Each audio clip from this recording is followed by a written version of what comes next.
We live in an age where there's so much crap out there that it's so hard to filter what's right from what's wrong. People end up focusing on the wrong things and they end up building on a weak foundation. If you have a weak foundation, you can get your building pretty high, but eventually that building is going to show cracks and it's going to collapse. Right here is where we build a strong foundation so you can build on it for years to come. The first habit that you need in place is your sleep. The reason sleep's important is because it's when you grow, it's when your body flushes out toxins, and it's when you recharge for the next day. So it can affect whether you're in a good mood, whether you're irritable, whether you're going to the gym with excitement, or whether you're in the gym feeling like crap. And it's a weird one, because theoretically it's easy. You shut your eyes, you go to sleep. But we know that's not the case. For me, I struggled with sleep for years. I would try to get to sleep, but no matter what I did, I just couldn't get to sleep. This year, as I was preparing for my national bodybuilding show, I realized in order for me to go through prep, all the hardships of it, my sleep needed to step up. I implemented these tactics that I'm about to share with you that allowed me to be at my best, both inside the gym, outside the gym,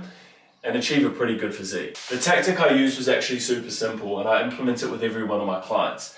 Essentially, we're gonna be viewing this as a descent like a plane would take. A plane doesn't go from 30,000 feet and then all of a sudden drops to the ground. So what I personally do is give myself a 30-minute cushion before I need to actually be asleep to get 7 to 8 hours to wind down. Now, because my brain always works at 1,000,000 miles an hour, I had to do things during this descent to slow me down. What I'd do is I'd put the lights down, I would put my phone down, and I would put on something boring on TV that I'd know would get me to sleep. And what that allowed me to do is I had no anxiety about needing to be asleep. I could slowly wind down, slow down my brain, and actually get a good night's sleep. That helped my performance in the gym, my relationship, because I was a better person. I was excited to wake up in the morning. I was excited to be in the gym. It literally changed the game for me. Number 2, and just as important as number 1, no, it's not creatine. No, it's not what pre-workout to use.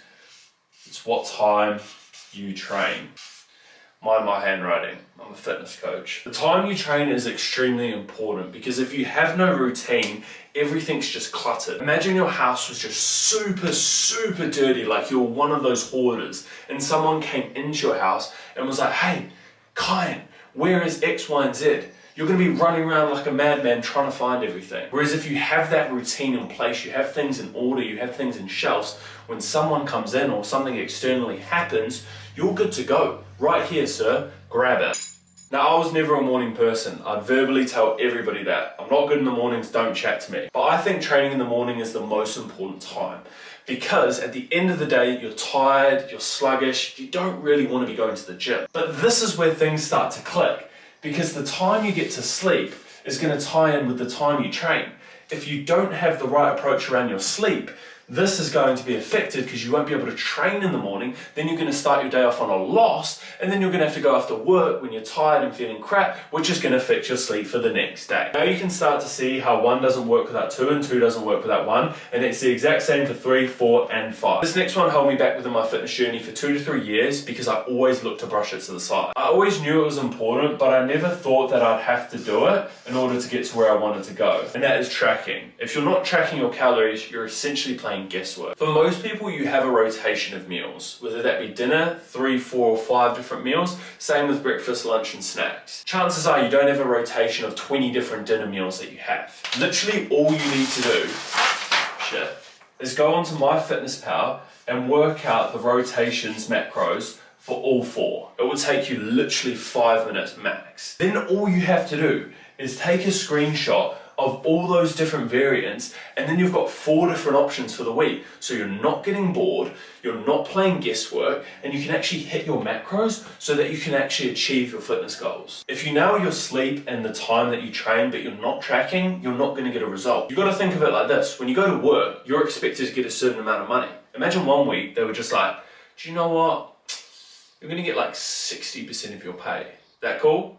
You're going to be like, hell no. So that's why it's really important we nail 4 and 5. And number 4 is training. Now, I'm not going to go into the optimal workout split and what form you need to do for X, Y, and Z. Instead, I'm going to share with you the basics that I wish I knew when I first started. The first thing to understand is everyone is different. I work with 100 men one-to-one, and they all have a different approach because they're all different. I'm going to simplify it into 4 things that are going to drive growth. The first one is effort. If you're not training close to failure and your effort isn't there, The rest don't really matter. The next one, and this goes hand in hand with number one, is exercise execution. Okay, if you're not performing the exercises correctly, then you're leaving gains on the table. Number three is also pretty important, but I wouldn't say it's important as number four. This one is exercise selection. This is section. There we go.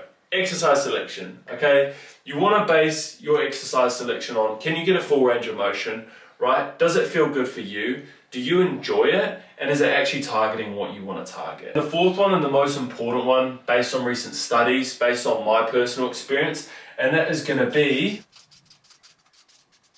mechanical tension. Tension on the muscle is going to drive the biggest stimulus, okay? So what I mean by that in simple terms is the eccentric, okay? So the easy part of the movement. For example, if you're doing a bent over row, that's going to be the easy part when you're dropping it. You can load up more weight and you can place more tension. Small recap, make sure your effort there is in the gym. Make sure you're slowing things down with your exercise execution. Make sure you're selecting exercises that you enjoy, that actually work well for you. And make sure you're slowing things down, especially on the eccentric, really loading up those muscle groups. This fifth one is arguably the most important one. I'm a fitness coach. I've been in the industry for 7 years, and I go on Instagram sometimes and I genuinely feel confused. I couldn't imagine if I was just getting started on my journey and I was consuming all of this content, I would be in an absolute pit. But that's the thing, guys. You can do number one, you can do number two, you can do number three, you could even have number four locked and loaded. But if you don't have number five and you don't have the understanding for that, then none of these things matter. Do what works for you, okay? People are going to throw things at you. Do this exercise, eat this meal, have this amount of macros, but at the end of the day, everyone is different. Make sure that the foundation with your sleep's there. What time you train is locked. What you're tracking, right? So your nutrition, are you tracking what you're eating? Your training, and on top of that, look at these things and think, okay, how can I make it so this works for me? If you can do that and stay consistent, hold yourself accountable, you're going to go to that next level.